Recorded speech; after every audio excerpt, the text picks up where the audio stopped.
Hi friends, welcome to quiz time. The two questions are on text completion, forms a part of GRE. But why these two questions? I wanted to emphasize upon one point that the importance of vocabulary is very limited. What is more important is whether you can crack the argument, whether you can connect the dots and come to the correct conclusion. Let's see. Question number one. With so many scientific papers chasing so few pages in the most prestigious journals, the winners could be the ones most likely to oversell themselves to trumpet amazing or important results that later on turn out to be false. This would produce a dash picture of scientific knowledge with less dash but more dash results, either relegated to obscure journals or left unpublished.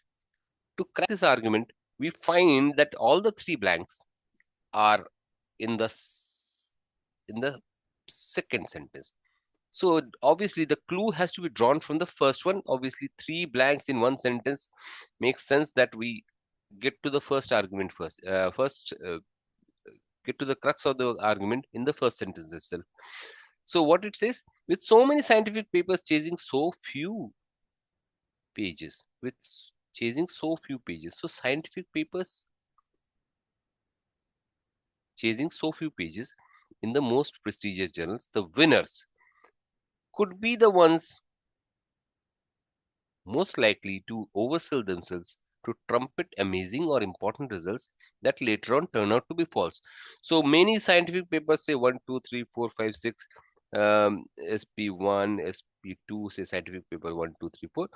They are all chasing, say, a couple of journals, the prestigious journals. So with all these scientific papers chasing few pages, the author says the winners, the one which wins a place in this journal, could be the ones most likely to oversell themselves. That means they have trumpeted their achievement. They have shown more than what they actually are. The results are extrapolated that later on turn out to be false. When they were cross-checked, they were found to be false. So this is the case which now we know that with many people chasing a spot in in an important or a prestigious paper, it is most likely that these people, the winners, are the ones who have trumpeted their achievement, which later on turn out to be false. In the next sentence, it says this would produce a picture of scientific knowledge. Obviously, nothing comprehensive. So the picture that has been presented now is not comprehensive, not bewildering, but a distorted picture will come out of scientific knowledge with less but more results either relegated to obscure journals or left unpublished. So with less, we can drop this. Let's see. But more results either relegated to obscure journals or left unpublished. So which kind of journals? If if a certain set of journals only say scientific paper one makes it and becomes the winner, so all the other scientific papers will be relegated to obscure journals or maybe remaining unpublished, which are what? The more accurate ones, because the winner was an inaccurate or the result was not correct. So most likely with more accurate journals, with more accurate results, either relegated to unsecured obscure journals or unpublished, not controversial, not obvious. Now we go to the second blank. With less but more. With less, not threatening, not arbitrary, but dramatic, because that's the best fit. So we are talking about that journal which doesn't make it. That means that that journal couldn't really trumpet the achievements. So that was less dramatic and more accurate. Hope that puts it in order. We'll again take up the blanks.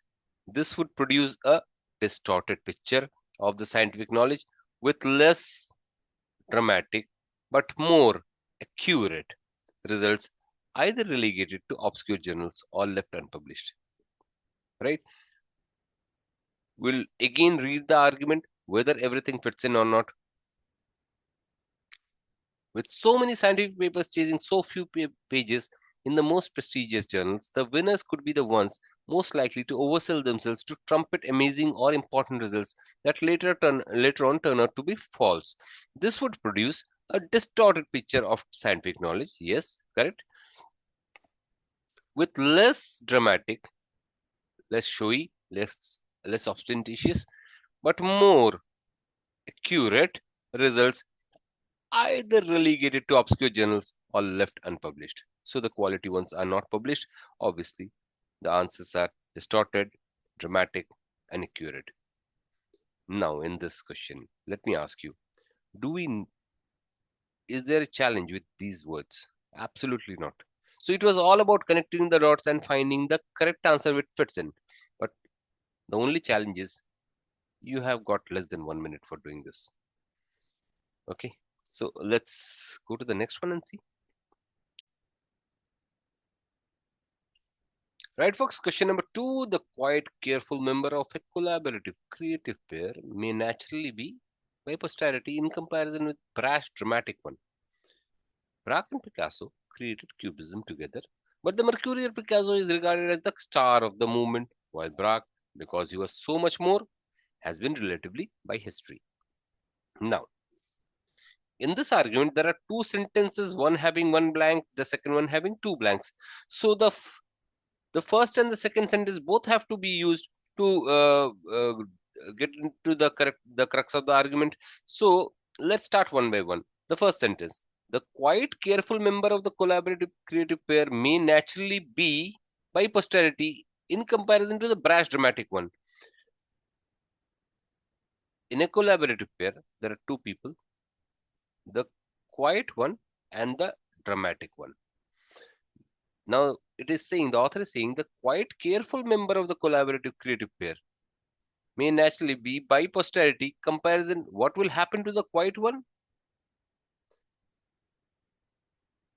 is unknown because that's left blank. By posterity means in future, in comparison to the brash, dramatic one.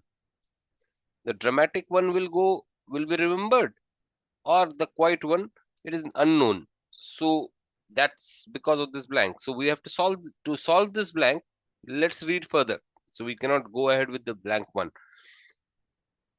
Now, to support it, or rather to explain it further, the author says that Braque gives an example. Braque and Picasso created Cubism together, but the mercurial Picasso is regarded as the star of the movement. So the dramatic ones are remembered in posterity in comparison with the brash one. The quiet and careful member is forgotten. So with that understanding, I think we can solve the first blank. So the quiet and the careful member of a collaborative pair, creative pair may naturally be not scrutinized, not favored, but be diminished by posterity in comparison with the brash and the dramatic one.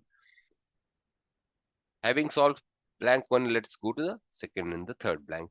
Braque and Picasso created Cubism together, with mercurial Picasso regarded as the star of the movement, while Braque, the quiet, careful member, because he was so much more quiet, means not gifted, not pretentious. Pretentious is the one, somebody who is showing beyond whatever is achieved. Understated. Understated is somebody who is a quiet man, doesn't want to show, is a quiet worker. He was so much more understated, has been relatively by history. We have known that the quiet man is forgotten by the history, so not manipulated, not tolerated, neglected by the history. We only connected the dots to crack this argument. Let's read it again whether we are correct or not. The quiet member, the quiet careful member of a collaborative creative pair may naturally be diminished by posterity. in comparison with the brash, dramatic one. Braque and Picasso created Cubism together, but the mercurial Picasso is regarded as the star of the movement, while Braque, because he was so much more understated, has been relatively neglected by the history. Right, folks? Hope I again drive home the same point. It's not about the words, it's all about how you can crack this argument. Right? Thank you very much.